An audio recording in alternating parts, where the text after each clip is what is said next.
Today in history, September 1st, 1145, the main altar of Lund Cathedral, at the time the seat of the Archiepiscopal of the Nordic countries, is consecrated by Archbishop Eskil.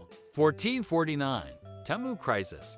The Mongols captured the Emperor of China, Yingzong, of the Ming dynasty, following a decisive military defeat by the Oirat Mongols led by Asanteishi.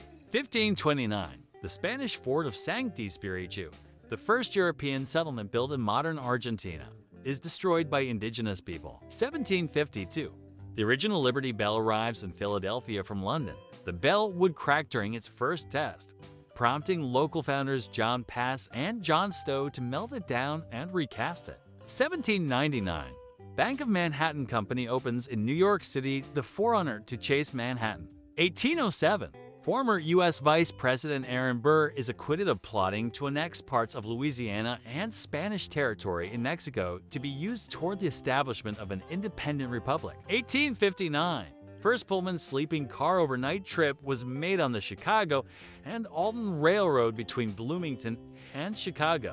1866, the last Navajo chief, Manuelito, turns himself in at Fort Wingate, New Mexico. 1878, Boston's Emma Nutt, the first female telephone operator, reports for work. 1897, the Tremont Street subway in Boston opens, becoming the first underground rapid transit system in North America.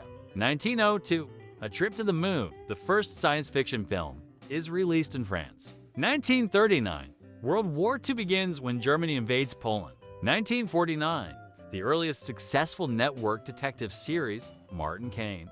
Private Eye premieres on NBC, sponsored by United States Tobacco Company. 1966, The Marvel Superheroes, the first TV series based on Marvel's characters, debuted in syndication on U.S. television. 1975, Blues for Allah, the 8th studio album by the Grateful Dead, released on their Grateful Dead Records label. The album named after King Faisal, who was assassinated in March.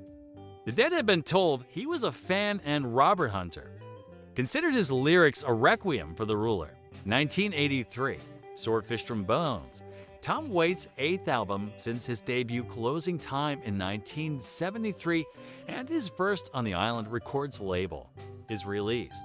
1992, Marvel's 2099 line kicks off with the release of Spider-Man 2099 #1.